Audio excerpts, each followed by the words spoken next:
नमस्कार, स्वागत है आपका 7 बजे की खबरों में। मैं हूं दीपक डोभाल। शुरुआत हेडलाइन से करते हैं। 23 फरवरी से संसद का बजट सत्र, राष्ट्रपति के अभिभाषण से होगी शुरुआत। लोकसभा अध्यक्ष ने कल बुलाई सर्वदलीय बैठक। जम्मू कश्मीर में बीजेपी पीडीपी की सरकार तय, सोमवार को प्रधानमंत्री और मुफ्ती मोहम्मद सईद की मुलाकात के बाद हो सकता है औपचारिक ऐलान। बिहार में नीतीश मंत्रिमंडल में आरजेडी, कांग्रेस और सीपीआई के शामिल होने पर संशय बरकरार। कल चौथी बार मुख्यमंत्री पद की शपथ लेंगे नीतीश कुमार। पेट्रोलियम मंत्रालय में जासूसी के तार कोयला, ऊर्जा, रक्षा और वित्त मंत्रालयों से भी जुड़े। गृह मंत्री ने कहा, नहीं बख्शे जाएंगे दोषी। अब तक 12 गिरफ्तार। और विश्व कप में पाकिस्तान की शर्मनाक हार, वेस्टइंडीज ने 150 रन से हराया। भारत और दक्षिण अफ्रीका की भिड़ंत कल।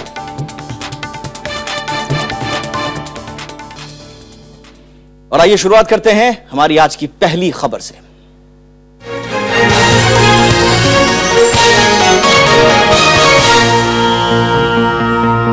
और पहली खबर में बात संसद के बजट सत्र की, जो कि 23 फरवरी को राष्ट्रपति प्रणब मुखर्जी के अभिभाषण के साथ शुरू होगा।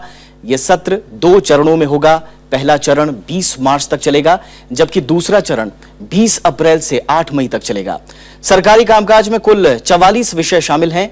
26 फरवरी को रेल बजट पेश होगा, 27 फरवरी को आर्थिक सर्वेक्षण और 28 फरवरी को आम बजट पेश किया जाएगा। संसद सत्र को सुचारू रूप से चलाने के लिए लोकसभा अध्यक्ष सुमित्रा महाजन ने कल एक सर्वदलीय बैठक भी बुलाई है। और आज की हमारी पहली खबर पर ज्यादा बातचीत करने के लिए हमारे साथ इस वक्त बेहद खास मेहमान जुड़ चुके हैं। हरवीर सिंह जी, जो कि संपादक हैं moneybhaskar.com के। हरवीर जी, आपका बहुत बहुत स्वागत है। सर, 1984 के बाद से संभवतः ये पहली ऐसी सरकार है जिसे इतना व्यापक समर्थन और बहुमत मिला है। लेकिन ये सत्र जो है एक ऐसे समय में आ रहा है जब कई विरोध हैं, कई ऐसे मुद्दे हैं जिन पर सरकार ऑलरेडी घिरी हुई है। हाल ही का दिल्ली का जो चुनाव आया है, उसके बाद भी विपक्ष का एक तरह से मनोबल बढ़ा हुआ है। क्या चुनौतियां हैं सरकार की इस सत्र को लेकर फिलहाल? देखिए, मेरा मानना है कि जो नई सरकार है उसके लिए सत्र सबसे अहम है अभी तक का, क्योंकि एक तो पहली बार वो एक पूरे वर्ष का बजट पेश करेगी और इस बजट के जरिए सरकार ये दिखाने की कोशिश करेगी कि उसकी नीतियां क्या हैं देश को विकास को लेकर के, देश के विभिन्न वर्गों को लेकर के। तो साफ एजेंडा जो है इस बजट में दिखेगा। तो ये सबसे बड़ी बात इस बजट सत्र की है और सरकार के लिए भी है, क्योंकि पिछला जो बजट था वो मिड ईयर बजट था और लगभग वो एक कंटिन्यूटी थी पिछली सरकार की। जो अंतरिम बजट था उसकी बहुत ज़्यादा तब्दीलियाँ उसमें नहीं थी, लेकिन अब इनके पास मौका है कि जो इनको करना है वो दिखाने के लिए। दूसरी बात यह है कि हंगामेदार होना है बजट, क्योंकि सरकार ने कई सारे कानूनों में बदलाव के लिए अध्यादेश जारी किए। बिल्कुल जी। और वो अध्यादेश पारित कराना इस सरकार की सबसे बड़ी प्राथमिकताओं में से है। खासतौर से जो भूमि अधिग्रहण अध्यादेश है और कई कोयला अध्यादेश है, कई चीजें ऐसी हैं। ये आरोप भी लगे सरकार के ऊपर, इवन राष्ट्रपति ने भी कहा कि अध्यादेशों से बचना चाहिए लोकतंत्र में। तो ये जो, लेकिन आपको लगता है कि सरकार ने एक तरह से होमवर्क कर लिया है? क्योंकि अध्यादेश का जो मुद्दा है ये जग जाहिर है कि इस पर हंगामा होना तो तय है। हाँ। लेकिन एक तरह से होमवर्क करने की कोशिश की है। वेंकैया नायडू कह रहे हैं कि हम भी बताएंगे कि 1984 राजीव गांधी सरकार में, इंदिरा गांधी सरकार में कांग्रेस कितने अध्यादेश लेकर आई थी। तो एक तरह से होमवर्क किया है सरकार ने, आपको लगता है? देखिए, इसका कोई बहुत ज्यादा मायने अभी नहीं है। ये बिल्कुल आंकड़े पहले ही मीडिया में आए हैं, उनको क्या बताने की जरूरत है कि तमाम सारी सरकारों में अध्यादेश जारी होते रहे हैं, लेकिन क्या अध्यादेश जारी हुआ वो अहम है। जिस तरीके से अगर देखें, जब न्यूक्लियर इशू था तो पिछली जो यूपीए सरकार थी उसने अपने आप को एक तरीके से इस मुकाम पर खड़ा कर दिया था कि सरकार जा सकती थी और संसद का संयुक्त सत्र बुला करके उसको पारित किया गया था, जब लेफ्ट ने अपोज कर दिया था जी। तो क्योंकि राज्यसभा में ये मौजूदा सरकार के पास बहुमत नहीं है और उनके जो एनडीए का पूरा ग्रुप है उसके पास भी बहुमत नहीं है, तो इसलिए कुछ मसले, खास तौर से भूमि अधिग्रहण का जो अध्यादेश है उसको लेकर के विपक्ष का जो हमलावर रुख रहेगा। और ये भी हो रहा है कि संसद का सत्र शुरू होते ही आंदोलन भी हो रहे हैं, कुछ किसान आ रहे हैं, अन्ना हजारे आ रहे हैं, और 24 तारीख को भी कुछ किसान जो है राष्ट्रीय किसान मजदूर संगठन और दूसरे संगठन इस अध्यादेश के विरोध में लामबंद हो रहे हैं जी। तो विपक्ष लामबंद है। दूसरे कुछ राजनीतिक घटनाक्रम, क्योंकि दिल्ली में जिस तरीके से भारतीय जनता पार्टी को बुरी तरह से हार का सामना करना पड़ा, और एक जो बिहार का एपिसोड अभी चल रहा है उसमें कहीं ना कहीं जो विपक्ष है वो थोड़ा मॉरली अपने आप को हाई ग्राउंड पे देख रहा है। आपको लगता है कि बाहर जितने भी एपिसोड्स हुए हैं उसका रिफ्लेक्शन दिखेगा अंदर? दिखेगा, लेकिन सरकार का ये भी है कि सरकार का मानना है कि हमारे पास बहुमत है और जनता ने हमें इसलिए यहाँ भेजा है, तो शायद एक बहुत साफ रास्ता देखते हुए जो उनको करना है उस पर सरकार आगे बढ़ेगी। अच्छा, बजट की अगर बात करें, क्योंकि बहुत सारी उम्मीदें लगाए हुए हैं और कहीं ना कहीं नरेंद्र मोदी सरकार ने और नरेंद्र मोदी जी ने प्री इलेक्शंस जितने भी वादे किए थे, जो भी इरादे जाहिर किए थे, और अरुण जेटली कह रहे हैं कि ये नई पीढ़ी के रिफॉर्म्स हैं, एक तीसरी नई पीढ़ी के रिफॉर्म्स का उन्होंने इसको संज्ञा दी है। क्या आपको लगता है जो मौजूदा हालात हैं उसमें एक प्रेशर तो यही है जिसकी हम राजनीति की बात कर रहे हैं कि बाहर जितने एपिसोड्स हुए उसके अंदर फ्लोर मैनेजमेंट कैसा होगा सरकार का, जो तमाम विपक्षियों को साथ लेने की कवायद है वो कैसी होगी, लेकिन जो बजट है, क्या आपको लगता है कि ये बजट से बहुत ज्यादा उम्मीदें की जानी चाहिए, या हम ये कहें कि ये पहला एयर है तो कुछ खास उम्मीदें नहीं की जानी चाहिए? नहीं, बिल्कुल उम्मीदें की जानी चाहिए। और ये बजट मैंने पहले भी जैसे कहा है, सरकार के लिए सबसे अहम जो मुकाम है इस बार बजट का वो है, क्योंकि इस बजट के जरिए सरकार अपनी अगले जो इसका जितना भी कार्यकाल बचा है उसकी दिशा तय करेगी। और अब सरकार के पास ये कहने को नहीं है हमें बजट बनाने के लिए समय नहीं मिला, कई चीज़ें सरकार के लिए अनुकूल भी हैं। करंट अकाउंट डेफिसिट घटा है, अर्थव्यवस्था के जो आंकड़े आए हैं जीडीपी के नई सीरीज में उसमें ऊंची विकास दर है, इंटरनेशनल लेवल पे स्थितियाँ कुछ सुधरी हैं, कुछ अभी नहीं सुधरी हैं। यूरोप अभी बुरे हाल में है, अमेरिका अच्छा है, एक्सपोर्ट हमारा घटता जा रहा है, तो इंडस्ट्रियल प्रोडक्शन जो है वो काफ़ी नीचे है। हालांकि रिजर्व बैंक ने पिछले दिनों ब्याज दरों में मामूली सी कटौती की थी। तो ये तमाम सारे ऐसे पहलू हैं, सरकार को यहाँ से प्रोपेल करना है ग्रोथ को। और जो वो इंडस्ट्रियल ग्रोथ की जो आप बात कर रहे हैं, क्या आपको लगता है सर कि जिस तरह से हाल ही के आंकड़े आए हैं कि हमारी औद्योगिक जो एक तरह से सेहत है वो विकास के मामले में ठीक नहीं है, तो आपको लग रहा है कि कुछ नए रिफॉर्म्स किए होंगे, कुछ गणित लगाई होगी सरकार ने? नहीं लगानी पड़ेगी। देखिए, तो सरकार लगातार कोशिश करने की बात कर रही है कि हम लोग जो काम करने का जो रास्ता है उसको आसान करेंगे, निवेश को आकर्षित करेंगे, जो बाहर के जो निवेशक हैं उनको यहाँ को इंडिया को एक अट्रैक्टिव डेस्टिनेशन के रूप में पेश करने की कोशिश करेंगे। मेक इन इंडिया का नारा दिया गया है, मैन्युफैक्चरिंग का जो शेयर है जीडीपी में उसको बढ़ाना है, क्योंकि जॉब वहीं पे क्रिएट होंगे।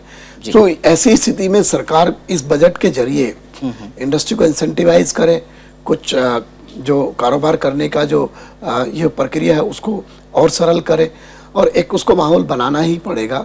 अब ये भी देखना पड़ेगा सोशल सेक्टर में भी, जैसे एग्रीकल्चर की हालत बड़ी ख़राब है। हम 7.4% की जीडीपी की ग्रोथ पे हैं, लेकिन एग्रीकल्चर 1.1% पर है। वहाँ लगातार संकट पे संकट बढ़ता जा रहा है।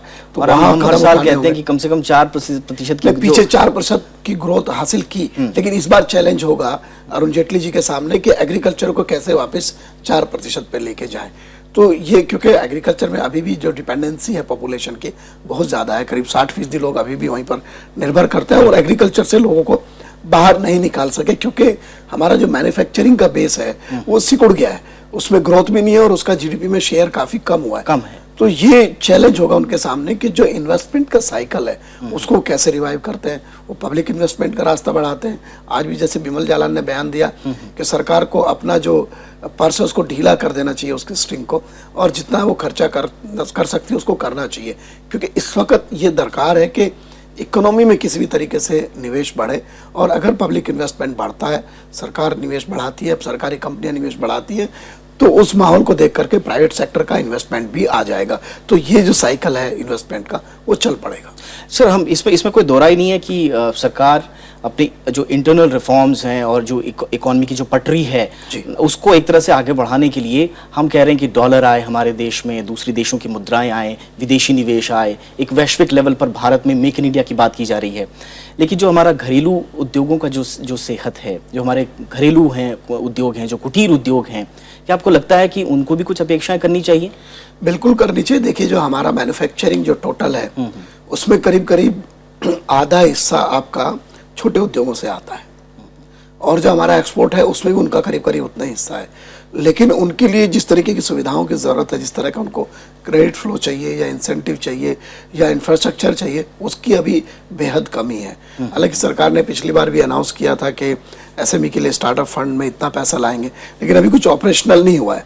बहुत सारे ऐसे अनाउंसमेंट हैं जो अनाउंसमेंट तो हो गए थे लेकिन उन पर अमल अभी नहीं हुआ है। तो बहुत ज़्यादा समय तक लोग इंतज़ार नहीं करेंगे, सरकार के लिए क्रिटिकल हो जाएगा। और जो मिडिल क्लास है, जो इस चुनाव में एनडीए को इतना बहुमत जिसने दिया, अच्छे दिन की आस में जो नारा था कि अच्छे दिन आएंगे, वो भी अच्छे दिनों का इंतजार कर रहा है, क्योंकि उसके अच्छे दिन है कि उसको कर में राहत मिले, उसका इनकम टैक्स की जो छूट है वो बढ़ जाए, उसके स्लैब्स और ऊपर चले जाएं, उसको जो है नौकरियां ज़्यादा मिले, उसकी जेब में ज़्यादा पैसा आए, ब्याज दरें घटें। तो ये जो जिम्मेदारी है वित्त मंत्री अरुण जेटली की इस बार, उससे शायद वो उस पर उन्हें खरा उतरना पड़ेगा। उससे जी बिल्कुल। और न सिर्फ बजट में बल्कि पूरे सत्र में लोगों को कई उम्मीदें हैं और एक तरह से पूरा देश लगभग ये देखेगा, क्योंकि पिछली बार जो बजट सेशन का जो हाल हुआ था, चल ही नहीं पाया एक तरह से, और राज्यसभा तो बिल्कुल भी नहीं चल पाई। तो ये देखना वाकई में दिलचस्प होगा कि अपने फ्लोर मैनेजमेंट के कारण अपनी जो नीतियां हैं और जो विपक्षी दलों के साथ जो तालमेल है, क्या सरकार उसको बिठा पाती है और वाकई में क्या एक जनता को लोक लुभावन बजट मिलेगा, ये देखना बड़ा दिलचस्प होगा। लेकिन यहाँ पर एक आंकड़ा बड़ा दिलचस्प है जिस पर पूरे देश की नजर होगी। 1 मिनट में लगभग 2.5 लाख रुपए का खर्च आता है जो संसद का सत्र है उसमें। ऐसे में ये बहुत महत्वपूर्ण होगा कि संसद का सत्र वाकई में ढंग से चले और सरकार की जितनी भी सोच है, जितनी भी नीतियां हैं, वो कारगर तरीके से न सिर्फ फ्लोर पर बल्कि पूरे देश में सही तरीके से लागू हो सके। बहुत बहुत शुक्रिया सर आपका हमसे बातचीत करने के लिए, समय निकालने के लिए। और अब हम देख लेते हैं कि संसद का जो बजट सत्र है उसमें क्या कुछ खास रहेगा, उसका लबलुबाब क्या है और किस तरह की अपेक्षाएं की जानी चाहिए। रेल बजट, आर्थिक सर्वेक्षण और आम बजट के अलावा बजट सत्र में सरकार 7 नए विधेयकों को पास कराने की कोशिश में होगी। इनमें वित्त विधेयक के अलावा 6 अध्यादेशों की जगह विधेयक लाए जाएंगे। जिन अध्यादेशों को विधेयकों में बदलना है उनमें भूमि अधिग्रहण, कोयला खनन, बीमा क्षेत्र और खनिज खनन अध्यादेश शामिल हैं। इसके अलावा सरकार लोकसभा में लंबित 3 और राज्यसभा में लंबित 7 विधेयकों पर बहस के बाद उन्हें पास कराने की कोशिश करेगी। इस सत्र के दौरान 10 नए विधेयक भी पेश होंगे।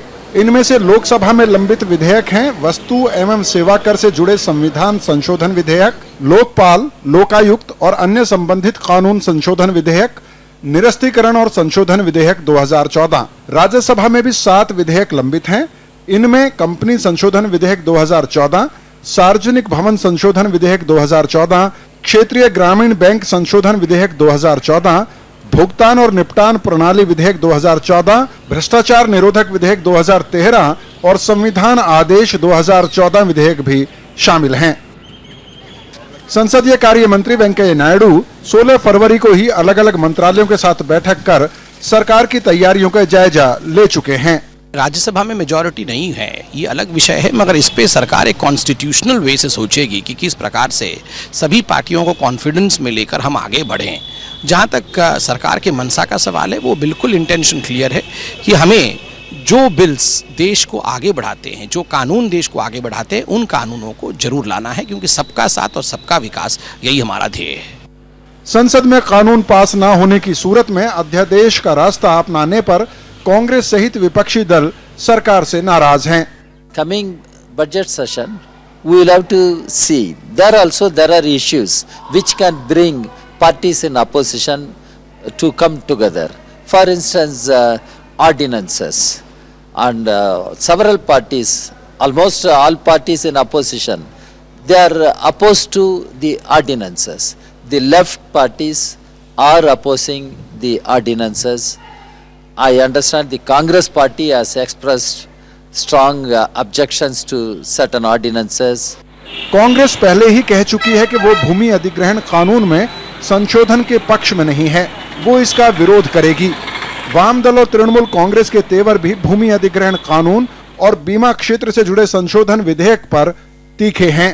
भूमि अधिग्रहण संशोधन विधेयक और बीमा क्षेत्र में प्रत्यक्ष विदेशी निवेश को बढ़ाने से जुड़ा विधेयक, ये 2 ऐसे मामले हैं जो सरकार के लिए बजट सत्र में सबसे बड़ी चुनौती पेश करेंगे और सरकार के कौशल और धैर्य की असली परीक्षा राज्यसभा में होगी, जहां वो अल्पमत में हैं।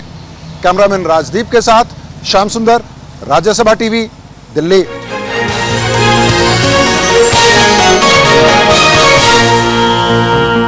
और फिलहाल वक्त एक छोटे से ब्रेक का, हाजिर होते हैं कुछ और खबरों के साथ।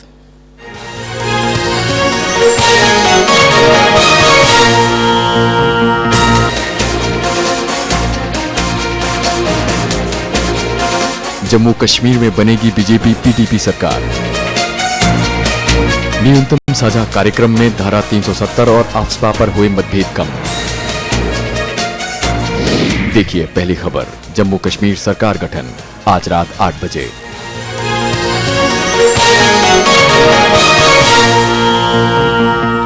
कॉरपोरेट जासूसी का मामला राजनीतिक रंग लेता जा रहा है। केंद्रीय गृह मंत्री राजनाथ सिंह ने आशंका जताई है कि मंत्रालयों से गोपनीय जानकारी लीक करने का मामला यूपीए सरकार के वक्त से चला आ रहा है। उधर कांग्रेस का कहना है कि अगर सरकार को 9 महीनों तक सब पता था तो वो आखिर चुप क्यों रही। दिल्ली पुलिस ने आरोपियों के पास से महत्वपूर्ण दस्तावेज हासिल होने की बात कही है।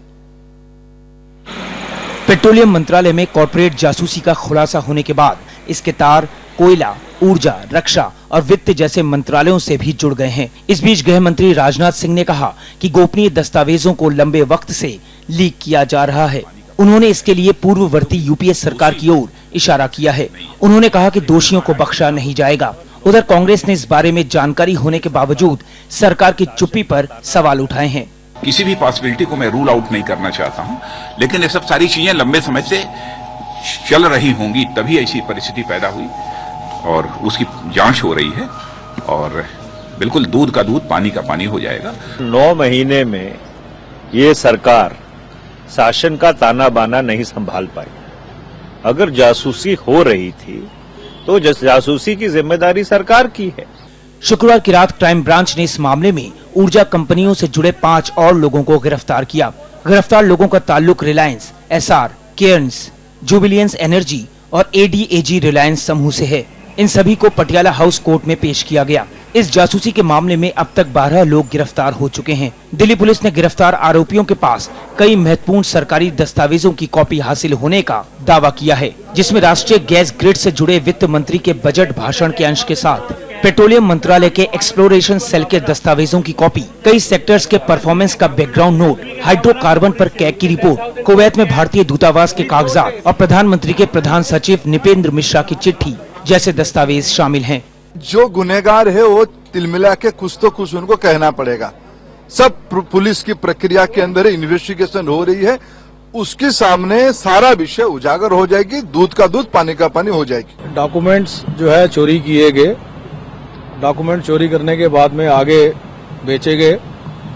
उनको जो उनके रेसिपिएंट्स हैं, यानी कि आप समझ लें कि चोरी के माल को खरीदने वाले जो हैं, रिसीवर ऑफ स्टोलन प्रॉपर्टीज, उनको भी हमने अब जो है काबू में कर लिया है। इनसे अब हमारी बातचीत चल रही है, हम इनसे पूछताछ कर रहे हैं। 19 फरवरी को इस कॉर्पोरेट जासूसी के मामले का खुलासा हुआ था, जिसमें पहले दिन 5 और अगले दिन 2 और लोग गिरफ्तार हुए। पुलिस के मुताबिक पेट्रोलियम मंत्रालय के कर्मचारी कंपनियों को गोपनीय दस्तावेज मुहैया कराते थे। दिल्ली पुलिस का दावा है कि कॉर्पोरेट जासूसी के मामले में बड़ी मछलियां फंस सकती है। हालांकि मंत्रालयों में कॉर्पोरेट घुसपैठ के नेटवर्क को तोड़ना पुलिस के लिए बड़ी चुनौती है। प्रणव गोस्वामी, राज्यसभा टीवी, दिल्ली। जम्मू कश्मीर में सरकार बनाने की कवायद तकरीबन पूरी हो गई है। पीडीपी नेता मुफ्ती मोहम्मद सईद की सोमवार को दिल्ली में प्रधानमंत्री नरेंद्र मोदी से मुलाकात की संभावना है। इसके बाद ही पीडीपी बीजेपी की संयुक्त सरकार बनने की घोषणा की जाएगी। बीजेपी ने कहा है कि दोनों दल न्यूनतम साझा कार्यक्रम के आधार पर जम्मू कश्मीर में सरकार बनाएंगे। बीजेपी ने मान लिया है कि जम्मू कश्मीर को विशेष दर्जा देने वाले संविधान के अनुच्छेद 370 में कोई छेड़छाड़ नहीं की जाएगी, जबकि पीडीपी ने माना है कि सेना को आतंकवादियों के खिलाफ कार्रवाई करने के लिए मिले विशेषाधिकार में कोई तब्दीली या ढिलाई तभी दी जाएगी जब सुरक्षा समीक्षा में ऐसा पाया जाएगा। इन मुद्दों पर सहमति के बावजूद बीजेपी और पीडीपी औपचारिक रूप से इसे जाहिर करने से बच रही हैं। हम दोनों पार्टियां सिंसियरली प्रयास कर रहे हैं कि हम मुद्दों पर सहमति बना पाए, पर अभी भी एक आध मुद्दा ऐसा है जिस पर सहमति बनाना पूर्ण रूप से संभव नहीं हो पाया।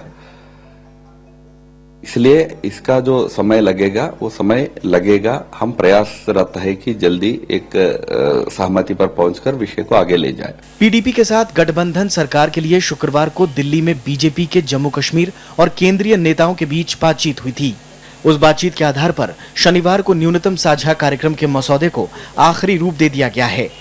इसे लेकर शनिवार सुबह बीजेपी अध्यक्ष अमित शाह ने प्रधानमंत्री नरेंद्र मोदी से मुलाकात भी की।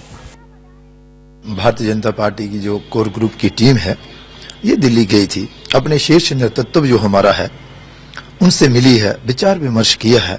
आने वाले दिनों में जिन मुद्दों पर चर्चा चल रही है वो चर्चा कैसे आगे बढ़े और वो मुद्दे जो हैं वो कैसे सुलझें। अब आगे निर्णय लेना जो है वो केंद्र का दायित्व है, वो जो निर्णय लेंगे वो हमें स्वीकार होगा। पीडीपी और बीजेपी में सरकार गठन पर सहमति को विपक्षी दलों ने नाटकबाजी बताया है। नेशनल कॉन्फ्रेंस के अध्यक्ष उमर अब्दुल्ला ने कहा कि पीडीपी महज मोल भाव का दिखावा कर रही है, लेकिन कांग्रेस ने कहा कि अगर सहमति नहीं बन रही है तो फिर से चुनाव करा लें। You know, this thing has gone on for too long. The people of Jammu and Kashmir, either should get a government or there should be fresh elections perhaps. हालांकि पीडीपी ने कहा है कि बातचीत अभी जारी है और कई ऐसे तकनीकी मुद्दे हैं जिसे स्थिर सरकार चलाने के लिए तय करना जरूरी है। अखिलेश सुमन, राज्यसभा टीवी। जम्मू कश्मीर से बिहार चलते हैं। बिहार में नीतीश कुमार के मंत्रिमंडल में आरजेडी, कांग्रेस और सीपीआई के शामिल होने को लेकर अभी भी संशय बना हुआ है। नीतीश कुमार को जिन 130 विधायकों का समर्थन हासिल है उनमें आरजेडी के 24 हैं, कांग्रेस के 5, सीपीआई के 1 विधायक के साथ एक निर्दलीय विधायक भी शामिल है। इधर कांग्रेस ने साफ किया है कि वो सरकार में शामिल होने का फैसला नीतीश कुमार के विश्वास मत हासिल करने के बाद लेगी और इसके लिए वो पार्टी हाईकमान के साथ ही लगातार संपर्क में है। वहीं आरजेडी ने अंतिम फैसला लेने के लिए पार्टी अध्यक्ष लालू प्रसाद यादव को अधिकृत किया है, जबकि सीपीआई के सुबोध रॉय ने कहा है कि पार्टी इस पर अंतिम फैसला लेगी। बिहार में रविवार को नीतीश कुमार मुख्यमंत्री पद की 4थी बार शपथ लेंगे।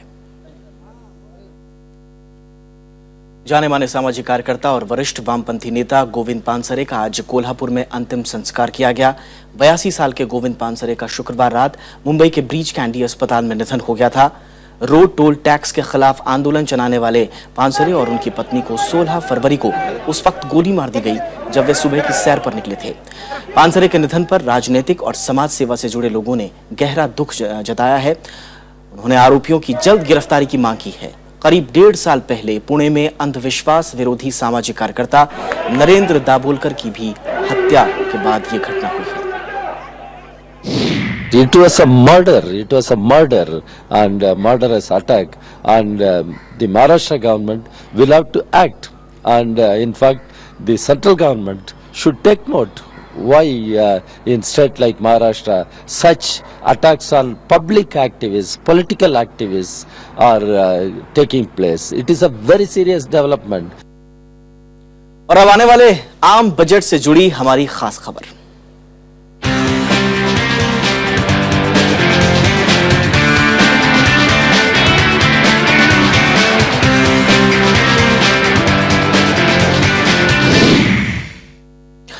सरकार का जोर आधारभूत संरचना के विकास पर है। ऐसे में आगामी बजट में पोत आधारित समुद्री व्यवसाय को बढ़ाने पर सरकार का विशेष जोर होगा।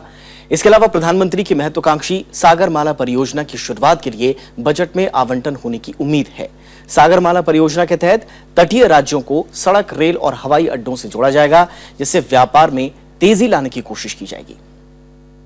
7000 किलोमीटर से ज्यादा तटीय सीमा में 10 विशेष आर्थिक क्षेत्रों की स्थापना की योजना है।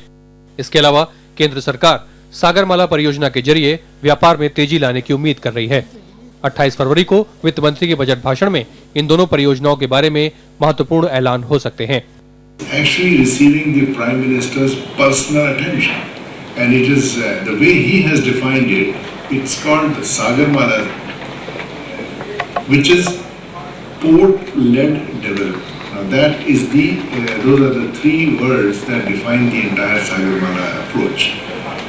We've got a huge concept note which has been worked out. Recently, I got an in-principle approval from the Committee of Secretaries. Now I'm sort of looking into it and have to take it to the Cabinet and so on and so forth. पिछले 5 सालों में निजी क्षेत्र ने PPP model के तहत प्रमुख बंदरगाह परियोजनाओं में 33,000 करोड़ रुपयों का निवेश किया है। वित्त मंत्री ने पिछले बजट भाषण में ही सार्वजनिक निजी भागीदारी वाली 16 पोत परियोजनाओं की घोषणा की थी, लेकिन अभी तक इन्हें शुरू नहीं किया जा सका है। इसके अलावा बजट में जहाजरानी उद्योग के लिए विस्तृत नीति की भी बात कही गई थी। A policy for encouraging the growth of Indian controlled tonnage will be formulated to ensure increase in employment of Indian seafarers. निजी क्षेत्र की पोत कंपनियां परियोजनाओं में देरी को लेकर चिंतित हैं। On an average 2.5 year we are coming where the bidders are reacting on your project. At that point of time, in some of the cases we are realizing that our project was not properly drafted, not properly planned. लेकिन देरी के अलावा बंदरगाह क्षेत्र में कुशल कामगारों की भी कमी है। एक अनुमान के मुताबिक भारतीय बंदरगाह क्षेत्र को अगले 10 साल में 5,000 इंजीनियरों की जरूरत पड़ेगी। In 10 years, you will have to have minimum actually 5,000 port and harbour engineers in India required. We don't have that. We have barely 200 only ports and harbour engineers. इसके अलावा जलयान निर्माण क्षेत्र के लिए व्यापक खाके की भी जरूरत महसूस की जा रही है। जहाज रानी क्षेत्र की निजी कंपनियों को टैक्स और इंपोर्ट ड्यूटी के साथ जहाज निर्माण सामग्री के मामले में भी स्पष्ट नीति की दरकार है। राजकमल राव, राज्यसभा टीवी। और इस बीच भारतीय रिजर्व बैंक के गवर्नर रघुराम राजन का कहना है कि यह जरूरी नहीं है कि कोई मजबूत सरकार हमेशा सही दिशा में ही चले। राजन ने यह बात शुक्रवार को पणजी में कार्यक्रम के दौरान कही। इसके लिए उन्होंने तानाशाही का भी उदाहरण दिया, साथ ही उन्होंने बीच का रास्ता अपनाने का भी सुझाव दिया। रघुराम राजन ने काले धन के खिलाफ कड़े कानून बनाने के साथ साथ उन्हें सख्ती से लागू करने की भी जरूरत बताई, ताकि इस पर लगाम लगाई जा सके। Clearly is to have the necessary governance to prosper, and equally clearly we probably need to limit that strong governance so that it doesn't become tyrannical with democratic accountability and rule of law. But he leaves out the element that makes many of the Western countries prosperous, which is they have largely free markets. और वाकई में रघुराम राजन का ये बयान काफी महत्वपूर्ण है, वो भी ऐसे में जब 23 तारीख से बजट सत्र शुरू हो रहा है। सरकार इसको किस दिशा में लेती है, किस वे में लेती है, ये देखना फिलहाल दिलचस्प होगा। आज 7 बजे की खबरों में फिलहाल इतना ही। नमस्कार।